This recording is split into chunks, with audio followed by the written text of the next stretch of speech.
Hello everyone, welcome back to NPC. So आज हम NEET के कुछ क्वेश्चन सॉल्व करने जा रहे हैं और चैप्टर 6 के क्वेश्चंस हैं ये इलेक्ट्रोमैग्नेटिक वेव्स के। ठीक है, आप ध्यान से देखिएगा, नीट में इस चैप्टर से क्वेश्चंस पूछे जाते हैं। Okay, formula based and concept based दोनों के लिए हम 1 बाय 1 सारे क्वेश्चंस करते हैं। ठीक है, देखिए नीट के जो क्वेश्चन हैं इसमें बेस्ड डिस्प्लेसमेंट करंट पर बेस्ड क्वेश्चन है। First, a parallel plate capacitor of capacitance. एक पैरेलल प्लेट कैपेसिटर है, इसका कैपेसिटेंस है, ये जो है आपका पैरेलल प्लेट कैपेसिटर है। ओके, अब इसका कैपेसिटेंस दिया हुआ है आपको 20 microfarad. Okay, first of all you have to change the value of microfarad to the farad. Okay, so 20 into 10 power minus 6 farad. Okay, this is the SI unit of capacitance. Okay, being charged by a voltage source whose potential changing at the rate of 3 volt per second. Okay, ये जो capacitor है ये charge किया जाता है किससे? एक voltage source से, और उस वोल्टेज सोर्स का वोल्टेज पर सेकेंड जो रेशो है, मतलब वोल्टेज पर second means V by T. Okay, आप इसे डी भी लिख सकते हैं। सो 3 वोल्ट पर सेकेंड ये गिवन है आपको। The conduction current through the connecting wire and the displacement current, ये दोनों हमें फाइंड करना है। Conduction current and displacement current आपको फाइंड करना है। ठीक है, देखिए इसमें से जब आप करंट की वैल्यू को फाइंड करेंगे तो current I is equals to क्या होता है? D Q by D T. Okay, and Q क्या होता है? चार्ज और कैपेसिटेंस का रिलेशन क्या है? Q is equal to C into V. Okay, तो क्यू के प्लेस पे क्या पुट करेंगे? C V. Okay, so C into V. अब चेंज क्या हो रहा है? पोटेंशियल। कैपेसिटेंस तो फिक्स है 20 माइक्रोफैराड। ओके, सो इसे आप इस तरह से लिख सकते हैं C into D V by D T. Okay, C की वैल्यू है आपकी 20 into 10 power minus 6 and D V by D T की वैल्यू है आपकी 3। ओके, तो ये वैल्यू आ गई आपकी 60 इंटू 10 पावर माइनस 6 और we can say 60 micro ampere. Okay, so 60 micro ampere is the answer. अब देखिए यहाँ पर conduction current and displacement current capacitor में सेम होगा। Okay, so I C conduction current and displacement current will be same and it is equal to 60 micro ampere. Clear? Okay, so A is the answer. Now next question, a 100 ohm resistance and a capacitor of 100 ohm, okay, reactance are connected in series across 220 volt source. Okay, मतलब एक resistance है आपका, एक आपके पास क्या है? Resistance है, इसकी वैल्यू है आपकी 100 ओम, और एक है आपका कैपेसिटर। ओके, कैपेसिटर का जो रिएक्टेंस है वो है आपका 100 ओम। ओके, ये दोनों एक बैटरी से कनेक्टेड हैं और बैटरी का जो सोर्स है उसकी वैल्यू है आपकी 220 वोल्ट। क्लियर? आपको बताना है व्हेन द कैपेसिटर 50% चार्ज, जब कैपेसिटर 50% चार्ज है तब peak value of the displacement current, peak value आपको बतानी है। ओके, फर्स्ट ऑफ ऑल अगर ये दोनों रेजिस्टेंसेस सीरीज में लगे हुए हैं तो इनका रिजल्टेंट हमें फाइंड करना पड़ेगा। ठीक है, और इनका जो रिजल्टेंट होगा वो होता है इम्पीडेंस। ओके, इम्पीडेंस होता है R square plus X C square. ठीक है, ये दोनों परपेंडिकुलर पैरेलल इस तरह से। अब हम क्या करेंगे? आर की वैल्यू एंड एक्स सी की वैल्यू, दोनों की वैल्यू पुट करेंगे। सो 100 square plus 100 square means 100 common और 100√2 आपका इम्पीडेंस आ गया। ओके, अब आपके पास इम्पीडेंस है मतलब रेजिस्टेंस है ओवरऑल एंड वोल्टेज। ओके, तो आप डिस्प्लेसमेंट करंट फाइंड कर सकते हैं। I is equals to V is equals to R I, ये फॉर्मूला हमने ओम्स लॉ में पढ़ा था। ठीक है, तो यहाँ से आई को सब्जेक्ट करेंगे तो वी बाई आर के प्लेस पे इम्पीडेंस होगा। Okay, so 220 divide by 100√2। Okay, one more thing, ये जो 220 वोल्ट है this is the RMS value of voltage. Okay, VRMS value कितनी है? 220 वोल्ट। ठीक है, तो जो VRMS अगर आप फाइंड करें, VRMS को देखें तो VRMS इज इक्वल टू होता है V average. Okay, V average divide by √2। Okay, तो यहाँ पे V एवरेज निकालने के लिए हमें VRMS वैल्यू में से √2 को मल्टीप्लाई करना होगा। Okay, so this is the VRMS value. So 220√2। Okay, 220√2 because VRMS value is 220 and √2 से मल्टीप्लाई किया तो एवरेज वैल्यू आ गई, √2 से √2 कैंसिल। ओके, 0 से 0 cancel, so current will B 2.2 ampere. Okay, so your answer C will be right. Now out of the following options, next question third, out of the following option which one can be used to produce a propagating electromagnetic wave. Electromagnetic wave, जो propagating electromagnetic wave है वो कौन produce करता है? Accelerated charge particle. Okay, तो D is your answer. The electric and magnetic field of an electromagnetic wave are, electric and magnetic field ये दोनों जो हैं ये क्या होती है? एक दूसरे के परपेंडिकुलर होती है, ठीक है, but in phase, same phase में होती है, ठीक है. दोनों एक साथ ऊपर जाएंगे, दोनों एक साथ नीचे आएंगे, ठीक है. अभी हम नेक्स्ट क्लास में, इसका आंसर क्या है आपका? फोर्थ का आंसर सी, ठीक है. इस तरह से देखो, इलेक्ट्रोमैग्नेटिक वेव्स, जो ये आपका मेन इलेक्ट्रोमैग्नेटिक वेव है, ये वी वेलोसिटी से इधर मूव कर रहा है एक्स डायरेक्शन में. ओके, वाई डायरेक्शन में अगर आपने ई लिया है तो जेड डायरेक्शन में आप क्या लेंगे? Magnetic field. ओके, अब ये जो दोनों मैग्नेटिक फील्ड हैं ई और बी वाले, ये दोनों सेम फेज में होते हैं, ठीक है. ये दोनों क्या होते हैं? सेम फेज में, और आपका वेव प्रोपेगेट होता है. Now fifth question, which of the following statement is false for the property of electromagnetic wave. Okay, electromagnetic wave के केस में कौन सा पॉइंट आपको गलत लगता है? तो both electric and magnetic field vectors attain the maxima and minima at the same place. Yes, ये राइट है. ओके, सेम फेज में होती है, इसका मतलब मैक्सिमम मिनिमा सेम टाइम पे जाती है. Okay, B option, the energy in electromagnetic wave is divided equally between. Yes, this is right. Okay, energy जो है इलेक्ट्रोमैग्नेटिक वेव की वो इक्वली डिस्ट्रीब्यूट होती है किसमें? मैग्नेटिक एंड इलेक्ट्रिक वेक्टर्स में. फिर थर्ड है, both electric and magnetic field vectors are parallel to each other and perpendicular to the direction of propagating wave. Okay, इस केस में ये जो सी ऑप्शन है एक्चुअली ये करेक्ट है, क्योंकि इलेक्ट्रिक और मैग्नेटिक फील्ड एक दूसरे के परपेंडिकुलर होती है, ना कि पैरेलल होती है. तो पैरेलल के प्लेस पे यहाँ पे आपका परपेंडिकुलर आएगा, ठीक है. और लास्ट पॉइंट है, this waves do not require any medium. Yes, electromagnetic wave को मीडियम की रिक्वायरमेंट नहीं होती. ओके, चलिए अब next six, the dimensions of mu not epsilon nought bar -1/2 है, ठीक है. तो देखो, म्यू नॉट एप्सिलॉन नॉट का जो रिलेशन है, आपको एप्सिलॉन नॉट पता है 1/4 पाई एप्सिलॉन नॉट. ओके, इसकी जो वैल्यू होती है, एक्चुअली ये के की वैल्यू होती है 4 पाई एप्सिलॉन नॉट. तो यहाँ से एप्सिलॉन नॉट को आप सब्जेक्ट करेंगे तो 4 पाई इंटू के हो जाएगा, ठीक है. और mu naught upon 4 pi is equal to होता है 10 की पावर -7. ओके, इन दोनों को कैलकुलेट करेंगे तो जो रिलेशन आएगा आपका, रिलेशन आएगा सी इज इक्वल्स टू होता है under root mu not epsilon naught. Okay, mu not epsilon naught, mu naught and epsilon naught, ठीक है. अब इसको अगर मैं ऊपर ले जाऊँ, इसकी पावर क्या है? 1/2 ऊपर ले जाओ तो -1/2 हो जाएगा, ठीक है. -1/2 जो है वो सी के बराबर है. सी क्या है? वेलोसिटी, और वेलोसिटी का डायमेंशन फार्मूला होता है m0L_t-1. So C is the answer. Okay, now ratio of amplitude, ratio of amplitude of magnetic field due to amplitude of electric field for an electromagnetic wave propagating in medium is equal to.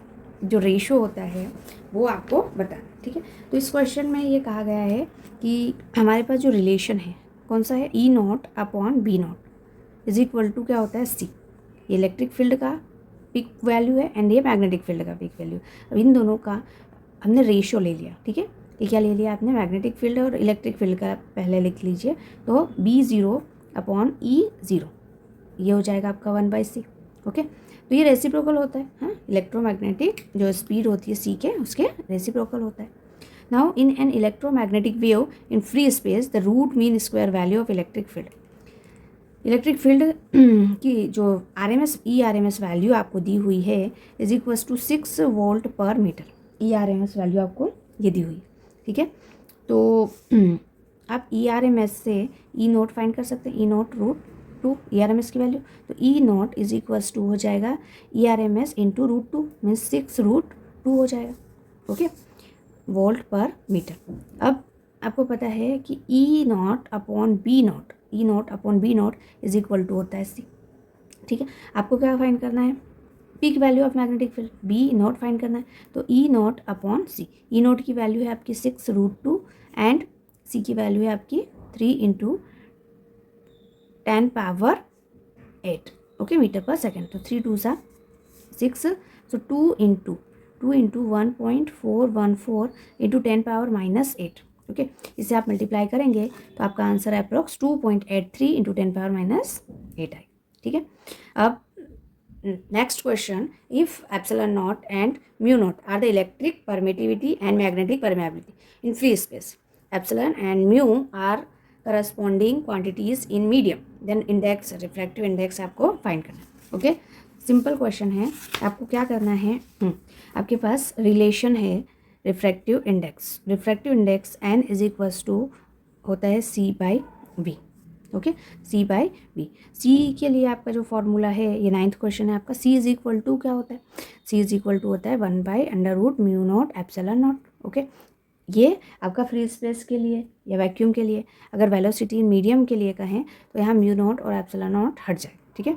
C by we, यहाँ पे value put कर दीजिए, यहाँ पे value put करेंगे तो refractive index आ जाएगा सी मतलब ये हो जाएगा आपका √μ0 epsilon not and divide by mu into epsilon. Okay, so your answer D is correct. Okay, now next 10th question, an electromagnetic radiation of frequency, एक इलेक्ट्रोमैग्नेटिक रेडिएशन है जिसकी फ्रीक्वेंसी है आपका न्यू, वेवलेंथ है lambda and travelling with velocity C velocity, ठीक है। Air में अगर वेलोसिटी है तो सी, इंटर्स ऑफ ग्लास। अब ये क्या हुआ, इलेक्ट्रोमैग्नेटिक रेडिएशंस जो है वो ग्लास में चली गई। ओके, जिसका रिफ्रैक्टिव इंडेक्स न्यू है। अब आपको बताना है frequency, wavelength and velocity. Okay, सबसे important thing frequency nu is same for any medium, किसी भी मीडियम में इलेक्ट्रोमैग्नेटिक वेव को जब हम ट्रांसफ़र करते हैं तो उसकी फ्रीक्वेंसी सेम रहेगी, बाकी सारी चीज़ें चेंज हो जाएगी, फ्रीक्वेंसी सेम रहेगी, ठीक है। और वेवलेंथ जो है, वेवलेंथ डिपेंड करता है म्यू पे, ठीक है। वेवलेंथ किस पे डिपेंड करता है, म्यू पे, ये म्यू टाइम्स जो है वो डिक्रीज़ हो जाएगा। एंड वेलोसिटी जो है वो भी क्या होगा, म्यू टाइम्स डिक्रीज़ हो जाएगी, ठीक है। Velocity v is equal to, देखो यहाँ से अगर मैं v को सब्जेक्ट करूँ तो ये c बाई रिफ्रैक्टिव इंडेक्स हो जाता है। ओके, तो देखिए c बाई म्यू या n रिफ्रैक्टिव इंडेक्स है, न्यू फ्रीक्वेंसी चेंज नहीं हो रही है, एंड जो लेमडा है वेवलेंथ है वो म्यू टाइम्स डिक्रीज हो रहा है। Okay, so your answer b will be correct. Okay, now next 11th question, if e and b represent electric and magnetic vectors of the electromagnetic waves, then the direction of propagation of electromagnetic wave। Okay, ये relation आपको याद रखना है, E cross B, पहले क्या आएगा आपका E cross B is equal to होता है V। Okay, E means electric field, okay, electric field, B means magnetic field and V is the velocity of electromagnetic wave. Okay, so E cross B, C is your answer.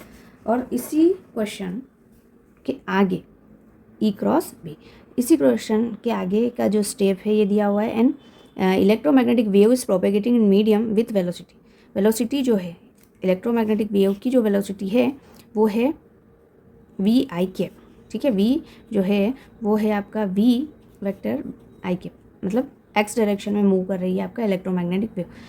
The instantaneous oscillating electric field of this electromagnetic wave is along, अब electric field जो है, electric field आपका जो E है वो y axis में, okay. Then direction of magnetic field का direction find करना है। मैग्नेटिक फील्ड एक्चुअली तो z में ही होगा, ठीक है, बट नेगेटिव z या पॉजिटिव z ये आपको देखना है, ठीक है। तो आपको दिया हुआ x डायरेक्शन में इसका डायरेक्शन, किसका, वेव का डायरेक्शन v इंटू आई। ओके, देखो जब J क्रॉस K करेंगे तब आई कैप मिलेगा, ठीक है। ये वाला आपने रूल पढ़ा होगा, I J and K। Okay, I cross J करेंगे तो K मिलेगा, J क्रॉस K करेंगे तो I मिलेगा। ओके, I मिल रहा है, आपको क्या करना क्या है, J cross K। Okay, J के लिए इलेक्ट्रिक फील्ड होना चाहिए एंड इसके लिए मैग्नेटिक फील्ड। ओके, तो मैग्नेटिक फील्ड B कहाँ पर है, plus z direction, okay, positive z direction. The electric and magnetic field associated with an electromagnetic wave propagating along positive x axis can be represent. Positive x axis में जो है wave है, ठीक है, positive z axis, positive z axis मतलब ये, इसमें आपका वेव है, ठीक है। तो ये x और y में क्या होगा, E एंड B। ओके, अब z डायरेक्शन में V Z, okay, V Z मतलब वी के लिख सकते हो आप। ओके, अब आई क्रॉस अगर जे करेंगे तभी आपका के आएगा, क्योंकि यहाँ पर देखिए, ठीक है। तो ये हो जाएगा आपका बी एंड ये हो जाएगा आपका E. So E cross B is equal to V. Okay, I into J. So your option A will be correct. Next question, the electric field associate with an electromagnetic wave in vacuum. Okay, electric field जो है वो associate हो रही है an electromagnetic wave in vacuum, vacuum में flow हो रही है, ठीक है, वैक्यूम में जा रही है इलेक्ट्रिक फील्ड।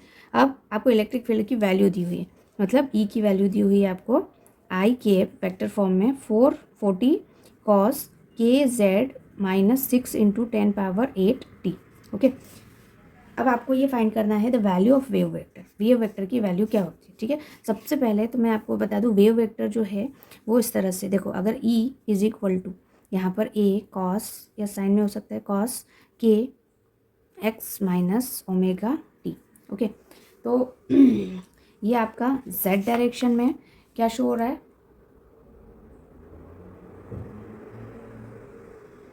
z डायरेक्शन जो है, z डायरेक्शन उसमें आपका क्या शो हो रहा है बताइए, डिस्टेंस। ओके, मतलब वेव किस डिस्टेंस में जा रही है। यहाँ पे ये जो के है इसको बोलते हैं wave number and omega is the frequency, ठीक है, एंगुलर फ्रीक्वेंसी। और के का जो रिलेशन के इज इक्वल्स टू होता है 2 pi by lambda and omega is equals to होता है 2 पाई बाई टी। ओके, आपको क्या फाइंड करना है, वेव वेक्टर के की वैल्यू फाइंड करनी है, के की वैल्यू फाइंड करनी है। ओके, आपके पास वैल्यूज़ क्या क्या है, ओमेगा है फर्स्ट, तो आपके पास क्या है, ओमेगा है। Okay, omega okay, omega is equals to 6 into 10⁸ okay, तो देखो एक रिलेशन आपको ये पता है कि सी इज इक्वल्स टू होता है lambda into new. Okay, lambda into new, तो लेमडा इज इक्वल्स टू हो गया सी इंटू न्यू, तो लेमडा के प्लेस पे क्या रखेंगे हम, सी बाई न्यू को मैं ऊपर ले लेती हूँ, ठीक है। और ये जो 2 पाई न्यू बना है ये ओमेगा होता है। ओके, ओमेगा एंगुलर फ्रीक्वेंसी भी होता है और ओमेगा का जो रिलेशन होता है वो 2 पाई न्यू होता है। ओके, सिंपल फ्रीक्वेंसी, तो 2 pi nu is equal to omega and divide by C, तो के लिए हम ओमेगा बाई सी करेंगे। अब ओमेगा की वैल्यू है आपकी 6 इंटू 10⁸ ओके, और सी की वैल्यू होती है 3 इंटू 10⁸ 10⁸ से 10⁸ 2। Okay, so 2 metre is the answer. Now next 15th question, the electric field part of the electromagnetic wave in medium. Okay, ये वैल्यूज दी हुई है। ओके, ये वाई एक्सेस में आपको इलेक्ट्रिक फील्ड दी हुई है एंड मूविंग अलोंग। अब आपको ये फाइंड करना है कि द वेव किस डायरेक्शन में मूव कर रही है, वेव किस डायरेक्शन में मूव कर रही है, आपको ये बताना है, ठीक है। देखो यहाँ पे करना क्या है कि ये जो वैल्यू है moving along x direction with frequency omega. Okay, ये फ्रीक्वेंसी ओमेगा टी इंटू के एक्स है, तो 2 pi into 10⁶। Okay, 2 pi into 10⁶ ये फ्रीक्वेंसी। तो देखो ये ओमेगा की वैल्यू आपकी 2 पाई इंटू 10⁶ है। ओके, और 2 pi omega is equal to होता है 2 पाई न्यू, तो 2 पाई इंटू 10⁶, तो फ्रीक्वेंसी आपको मिल जाएगी 10⁶ हर्ट्ज, ये भी सही है। और वेवलेंथ कैसे मिलेगी, तो के इज इक्वल्स टू होता है 2 पाई बाई लेमडा। ओके, तो lambda is equals to 2 pi by K, so 2 pi as it is and K की वैल्यू है ये पाई इंटू 10⁻⁻2, पाई से पाई कैंसिल। ओके, 2 इंटू 10⁻+2, +2 का मतलब 200। ओके, ये ऑप्शन तो गलत हो गया आपका, बी ऑप्शन जो moving along X direction with the frequency 10⁶ hertz. Okay, so B is the correct answer. Now next question, the magnetic field in the plane electromagnetic wave is given by, calculate the wavelength. Okay, देखो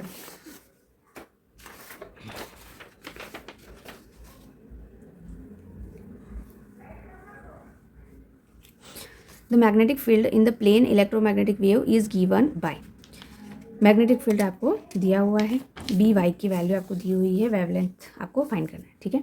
अब wavelength जो होगा वो होता है K is equals to 2 pi by lambda, तो lambda is equals to होता है 2 पाई बाई के।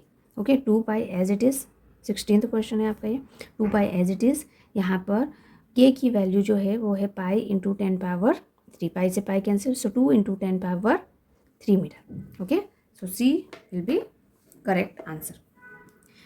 Okay, next question, question number 17. Light with an energy flux 25 into 10 power 4 watt per meter square falls on a perfectly reflecting surface. Okay, normally light जो है normally incident हो रही है perfect reflecting surface पे with the energy flux 25 into 10 power 4। Okay, आपको ये energy flux की value given है, आपको ये बताना है, और एरिया गिवन है। ठीक है, the average force exerted on the surface, ये लाइट ने कितना एक्सर्ट फोर्स जो है वो सरफेस पे किया है वो बताना है। ठीक है, तो जो फोर्स एक्सर्ट होगा वो डायरेक्ट आप एक फॉर्मूला याद कर लेना फोर्स का, 2I into A divide by C. Okay, 2 ये है एनर्जी फ्लक्स, आई जो है वो एनर्जी फ्लक्स है, एनर्जी फ्लक्स की वैल्यू है आपकी 25 इंटू 10 पावर 4।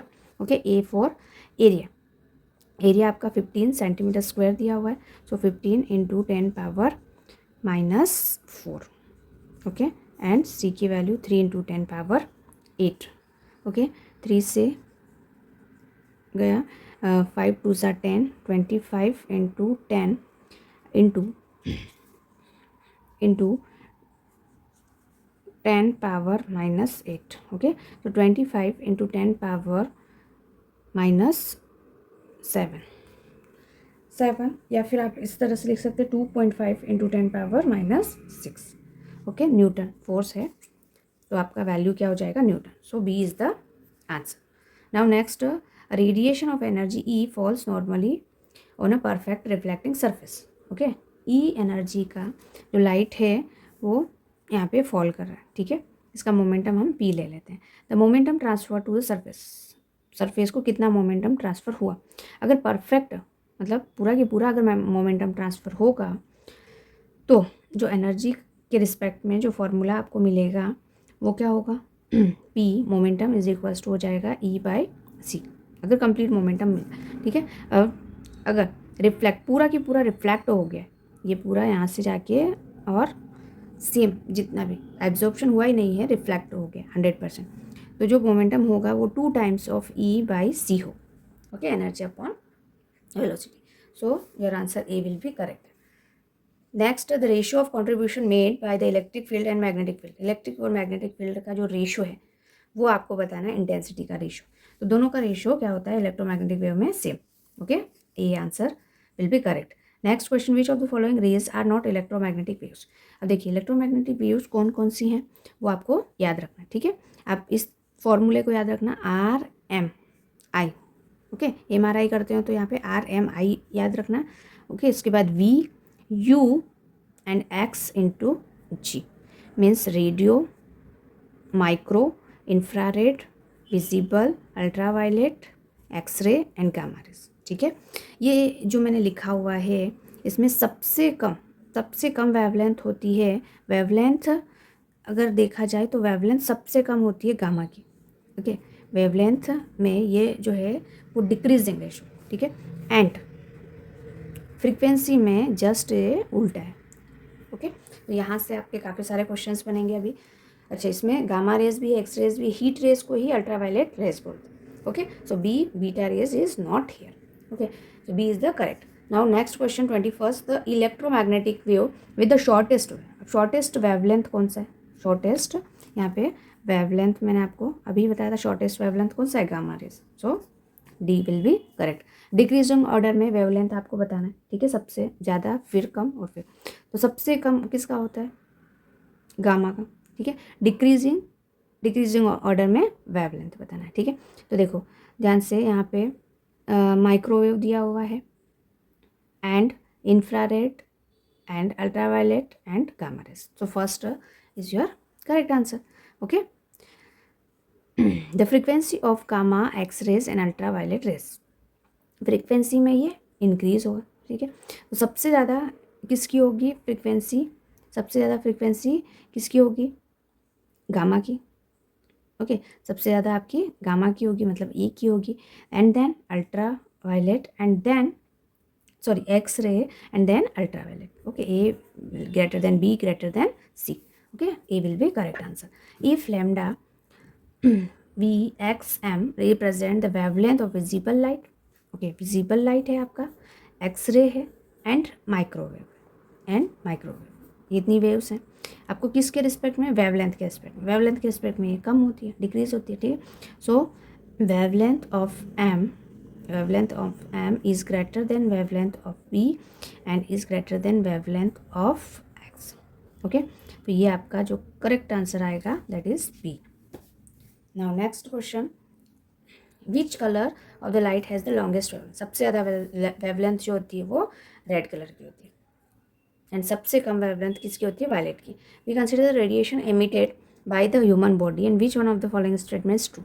हर बॉडी रेडिएशन को क्या करती है, इमिट करती है, एब्जॉर्ब भी करती है और इमिट भी करती है। ओके, डिपेंड करता है उसके ऊपर कितना अमाउंट ऑफ लाइट इंसिडेंट हुआ है।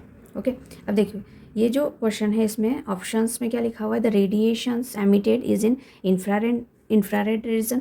okay, the radiation is emitted only during the day, ये नहीं हो सकता, ठीक है। the radiation is emitted during the summers and absorbed during the winter, this is not possible।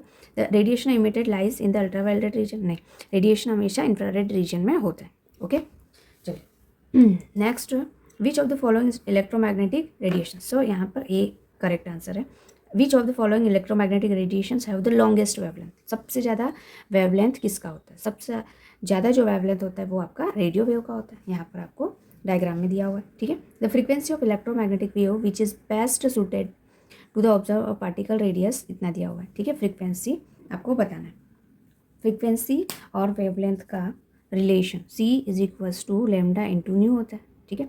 आपको क्या बताना है, फ्रीक्वेंसी बताना है किस ऑर्डर में, तो न्यू इज इक्वल्स टू हो जाएगा C बाय लेमडा। लेमडा मतलब आप रेडियस आपका दिया हुआ है उसमें 3 × 10⁸ एंड लेमडा की वैल्यू आपकी दी हुई है 3 × 10⁻⁻4। ओके, -4 ऊपर गया तो +4, 3 से 3 कैंसिल, 10⁻12, 10⁻12 के ऑर्डर में आपकी फ्रीक्वेंसी होगी।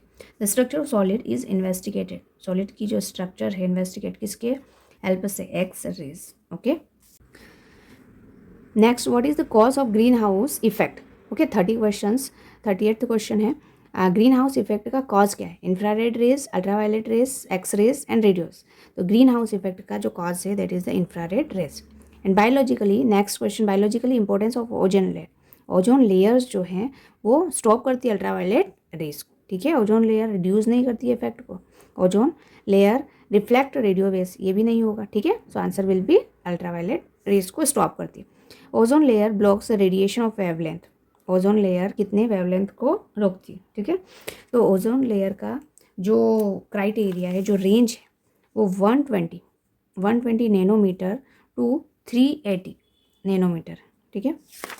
इतनी वेवलेंथ की अगर रेज आएंगी तो ये एब्जॉर्ब करेंगे, ठीक है। तो यहाँ पे ऑल ऑफ दिस।